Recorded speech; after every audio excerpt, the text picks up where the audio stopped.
Hi guys, welcome back to my YouTube channel. This is your girl Bola Tutofatoki. Yes, it's been 2 weeks. If you've been following us at Sped every day, you will definitely know that it's been 2 weeks of working one-on-one with parents, educators, and also individuals with special needs. Yes, Sped Every Day was committed for 2 weeks to do that and to be able to, guide our parents through, to be able to provide one-on-one answers and instructions to these individuals that actually need the help. And I want to say a big thank you to all those that contacted me. Thanks for working with me. Thanks for trusting me to help with your child, to help with your friend, to help with your family and your spouses. God bless you. And again, I want to say, remember, like I told you, consistency, the power of consistency is very, very important when you're dealing with any individual that needs special attention, an individual with special needs, an individual that has a specially designed instruction in order to achieve success. I'm so glad to be back here today. Of course, it's another beautiful Friday. And to all my subscribers, I want to say thank you for being consistent and thanks for being here again watching me. And if you're watching for the first time, this is that time for you to click on the subscribe button and the notification bell so that you would never miss an episode.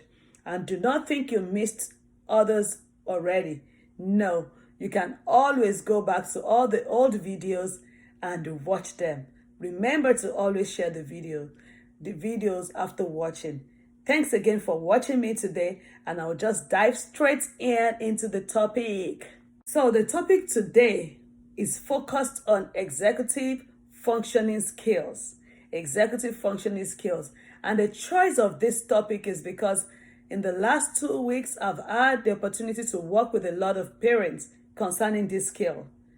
So today, our Sped Everyday topic would be executive functioning skills. What are those? What is it? And also the life skills would also be executive functioning skills. So you see how important this skill is? So what exactly is executive functioning skill? Why is this skill important? Is this something that you're born with? Is this something that you can achieve or you can also have as you continue to grow or develop in life? Can it be acquired? That's what I mean. Is it a skill that can be acquired in the course of life? Is it a skill that a parent can work with their child on to achieve? Or is this something that can never be achieved? We're going to learn about that today, and we're also going to learn and understand the importance of executive functioning skills. Okay, so let's go back to executive functioning skills. What are executive functioning skills? I want to be able to read what I learned about it and a particular definition, specific definition that I would like to elaborate on. It says, this is the part of the brain that helps with maintaining focus, regulating emotions, scheduling or planning ahead, and monitoring learning. This is huge. This is really huge.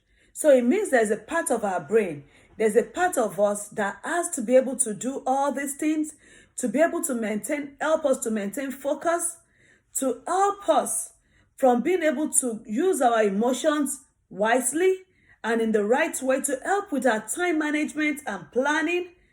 So now you see, and whatever thing we do every day has to do with scheduling, has to do with planning, has to do with monitoring. So when this skill is lost, then it's going to be a real big problem in being able to achieve success or reach highest potential.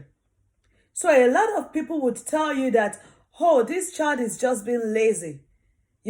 This child is careless. This child is not motivated, or he won't want to do things. But have you tried to check if your child is actually lagging behind or needs help with their executive functioning skills? In the course of my research, I realized that this is a skill that can be acquired, and as the more you begin to grow, like till you're in your 20s, this part of the brain keeps developing. So it develops in chunks, in bits by bits and bits, till you reach your early 20s.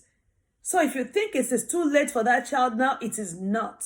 So this is the time, parents, educators, I want you to sit back and look in your life, look in your classroom, look in your household, and think about that child that is struggling with activities, that is struggling with trying to break huge tasks, or trying to break chores into smaller chunks or into achievable goals.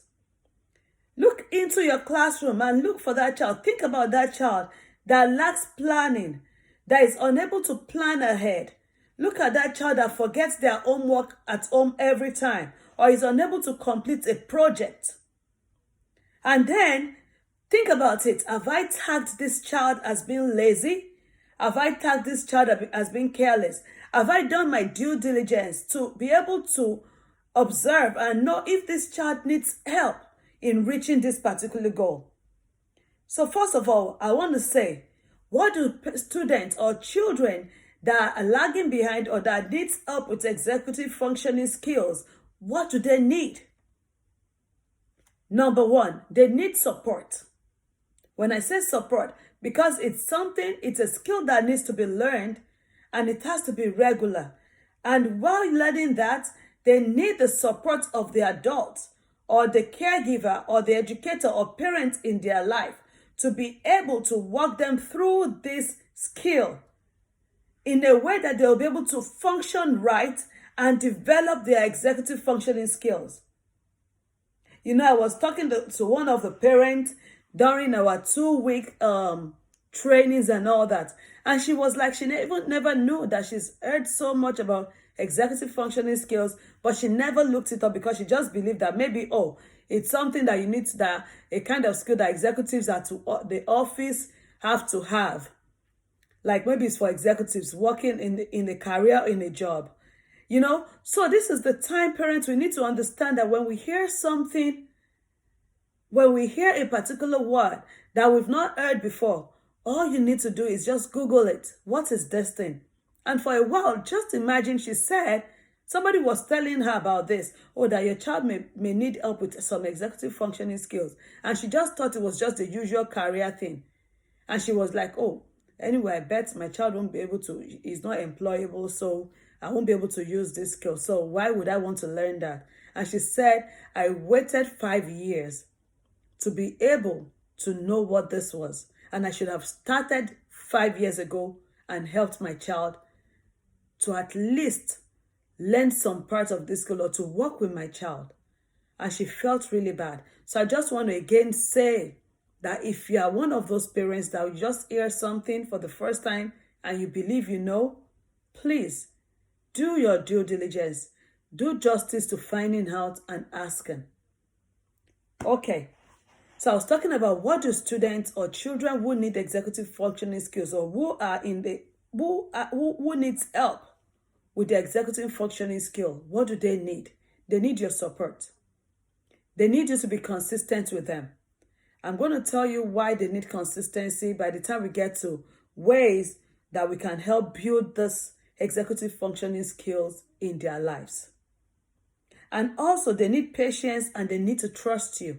They need to trust that you are doing this for the right cause. They need to trust that you are doing this to be able to help them, and not just for your own selfish interest, not because you want to bring them down, not because you want to tell them or let them feel that they are not capable of doing some things, but you need to put yourself in a position of trust. So how do you know if a child or an individual lacks this skill? There are some things you will need to watch out.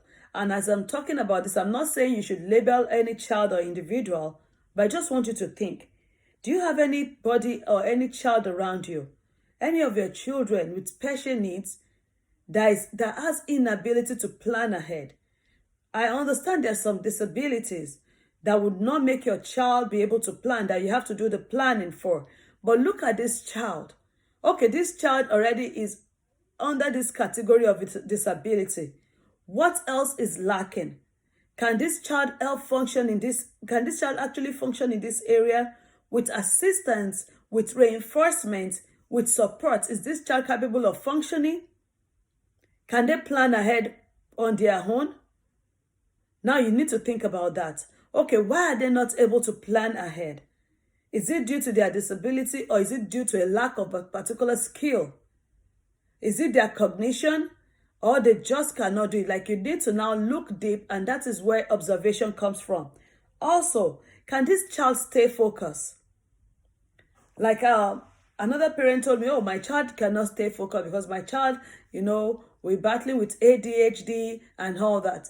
Yes, there are disabilities. And when I tell you that there are different categories of disabilities, and also with these categories come some extras that you need to work with a child.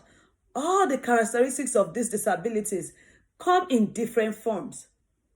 So most times when a child has special needs, they will be lacking some skills. And one of these skills is the executive functioning skill. So now you're not looking at that child's, as in quotes, what they're categorized as under the Disability Act. You are not looking at that in a big old box. Now you want to break it down.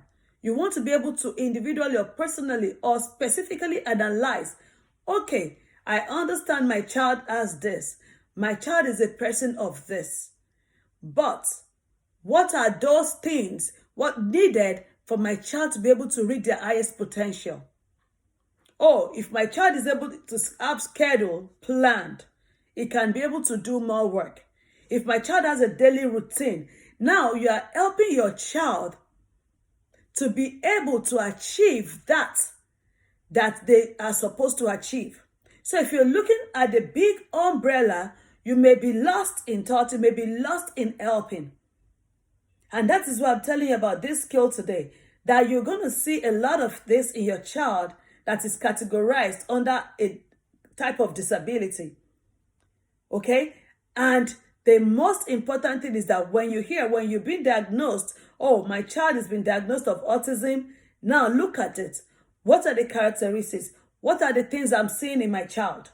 So break this autism down for your child and for yourself. And that will be where you will start from in helping your child and supporting your child. Because no child with autism is the same. Not every, bring two people and say, oh, they have autism. They are totally different.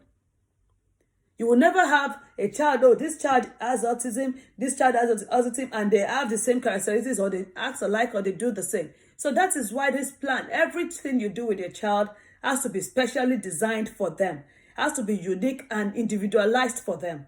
So which is why you have to personally be able to observe the child, talk to educators, know what skill or what this child is lacking so you can be able to help. Now, does this child have the ability to break tasks into chunks or into manageable tasks? I've asked this child to do this project. Is my child able? Yes, some kids are able. They may be under the same category of disability, and that one is able and this one is not able. So now look at your child to be able to be sure that this child needs some executive functioning skill support. You need to be sure if this child is able to break tasks into manageable chores or into manageable task.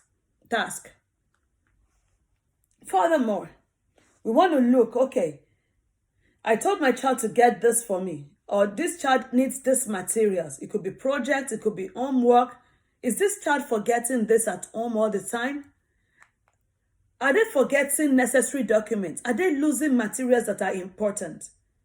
Oh, I told my child to go from point A to point B, but before he came back, he already lost his ID.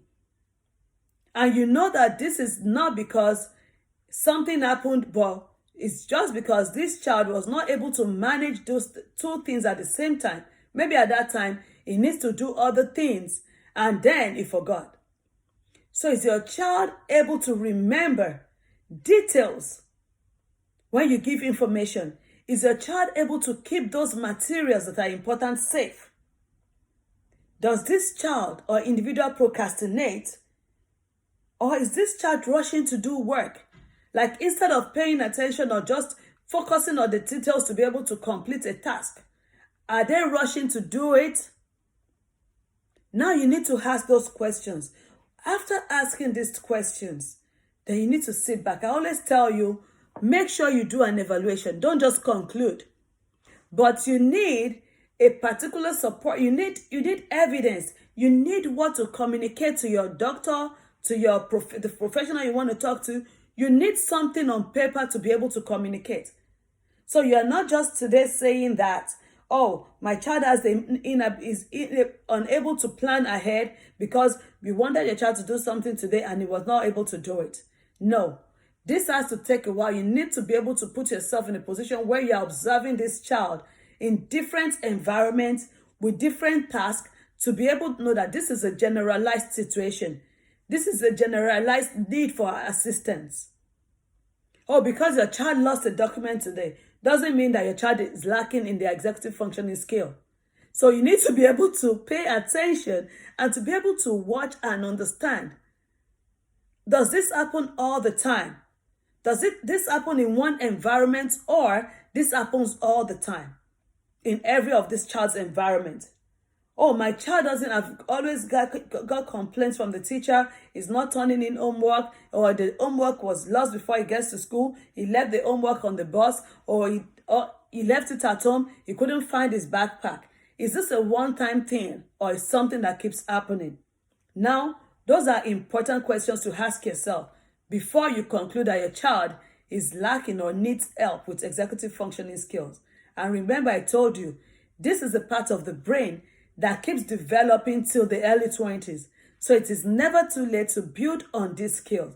It is never too late to help your child in supporting your child to be able to reach their highest potential in acquiring their executive functioning skills. So how do we help build this skill in a child?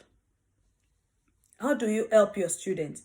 How do you help an individual that lacks or is trying to gain some executive functioning skill? First of all, I would say, make sure you don't just teach the content alone. Make sure you don't go on and on teaching and teaching and teaching. Always give room for independent practice. Because this has to do with cognition. You want to be able to see your child think deeper than you've said. You want to be able to see this individual use this part of their brain to think about all you've said and practice it. So if you keep talking and talking and talking and giving the content, this child, you've not even checked for knowledge. Is it different if I keep talking now and I just say, oh, I've said it and it is done? No. You need to give room for practice. So when I say give room for practice, this is not just academics. If you are talking about you are helping your child, teaching your child how to be able to keep materials, how to be able to keep important documents. You don't just say it and expect the child to do that tomorrow. You need to be able to build a practice activity in between it. It may be you doing a fake document without the child even knowing. Oh, take this to this and practice it over and over again to be able to understand that, okay, this child has finally mastered the skill or in this area. What else? One important thing is that everybody needs to be challenged. Everybody needs to be challenged. If you're not challenged, just like me and you, it's not going to be, we won't see the standard. So here you have to set high standards. I'm telling you, it's a lot of parents or caregivers, you don't want to push all the way. We keep pushing, then we pull back, push and pull, push and pull back. Now it is the time to let it go. And that is why I said you can do fake practice. You can just create a scenario. This child is not even aware that it's a scenario, but you want to use it to test the independence of this child in what you've been teaching. So when you are trying to help a child acquire their executive functioning skill, it is important that you let go. Drop the rope. Drop whatever. Drop that. And let this child, stop getting them tightened to you. Give them the freedom to be able to exhibit or to be able to practice what you've taught them. Also, individuals lacking in executive functioning skills need to work with routine. So while they are working with routine, this helps them to understand, okay, from here to here, what do I do next? So if you're teaching a child to use routine to be able to achieve a task or to be able to plan ahead, remember, you're not just helping your child to use that routine, you're also teaching that child to be able to create their own routine and to be able to create a schedule on their own. And this is where independence comes, because you won't be there all the time. And if you're not there all the time, so tell me, who helps them with this routine set up later when you're not there? So as you're building this routine and structure in your child, make sure you are also teaching them how to be able to build those routine and structure and how to be able to effectively manage that routine. Which brings us to trying to help them in order to teach them in scheduling, in time planning and management. Individuals who need support with their executive functioning skills need help with time management. And you know, time management is a very important skill everybody needs. Because if your child is employable, it needs to get to work on time. If your child goes to school, it needs to get to school on time.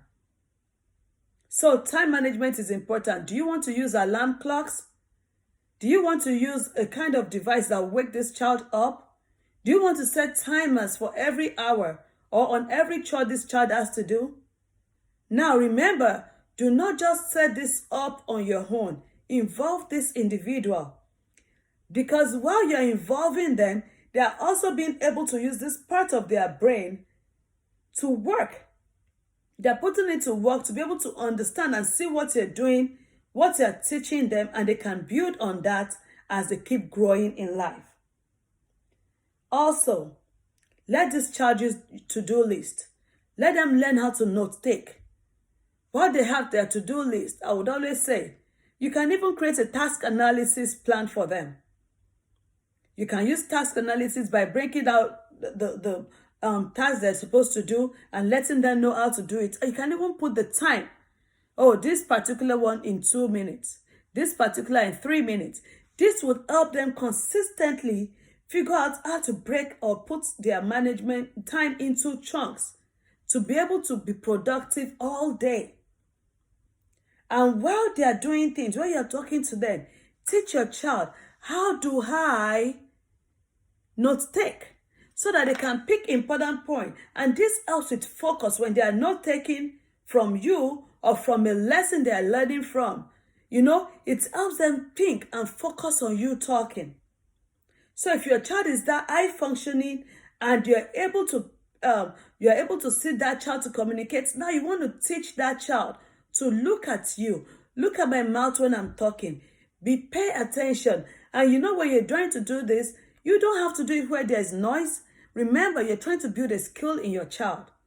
So now it's between you and that child. It's between you and that student.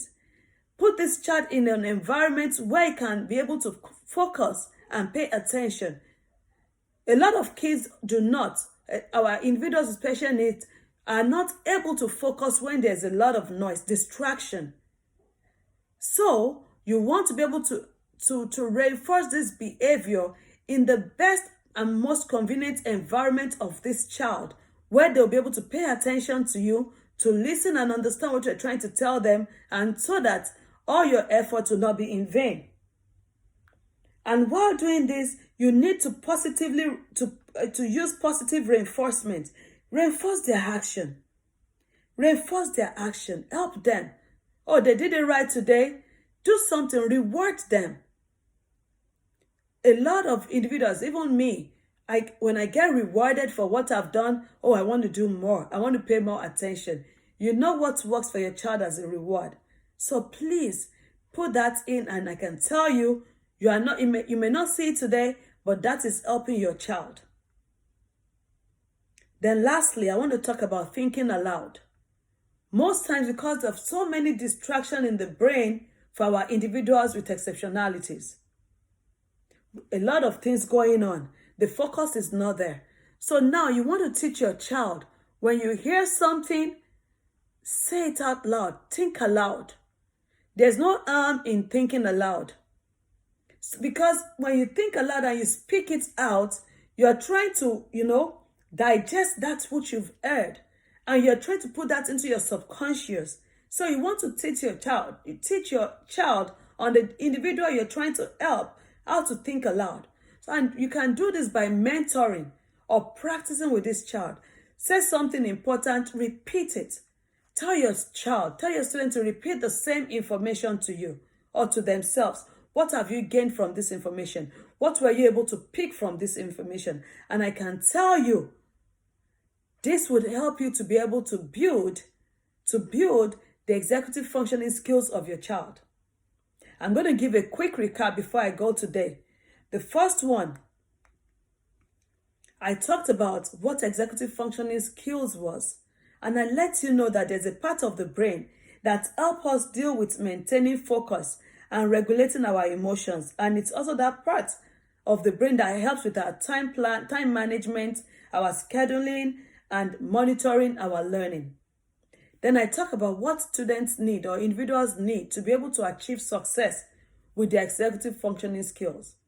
I talked about parents or caregivers supporting them, being consistent with these supports, and also making sure that they put themselves in a trustworthy position so that the individuals will know that they are doing this to help them and not just for any other reason. We talked about what you're going to notice in an individual that lacks executive functioning skill. And also we're able to talk about how you can build these executive functioning skills. But before I go today, I want to leave you with this sentence that having a weak executive functioning skill is not associated with laziness or carelessness. Neither is it associated with not being motivated or not wanting to work. It is a part of growth and development. And most times when we have a child under the category of a disability, it's difficult to be able to build the skill. But as parents, we need to be able to break down this category of disability that our child has into chunks and pick out one by one what this child is lacking. What skill is being affected by this child's disability. And when we do that, then we can be able to work with them and we make our kids exceptional so that they can reach their highest potential. Every child deserves to learn. Every child deserves a chance to be able to reach their highest potential. They can't do it on their own. It takes you as a parent or caregiver or educator to be able to get these children to reach their highest potential. So please, let us do our best. Again, I want to thank you for watching today. If you have questions, do not hesitate to email me, spadeveryday@gmail.com. You can also leave a comment down below in this YouTube channel, or you can contact me on Facebook at Bola Tito Fatoki or my YouTube page, Sped Everyday. I would always be willing and ready to answer you. It's been an awesome Friday with you guys. I look forward to seeing you next week. Again, it's your girl, Bola Tito Fatoki. Have a wonderful weekend. Bye.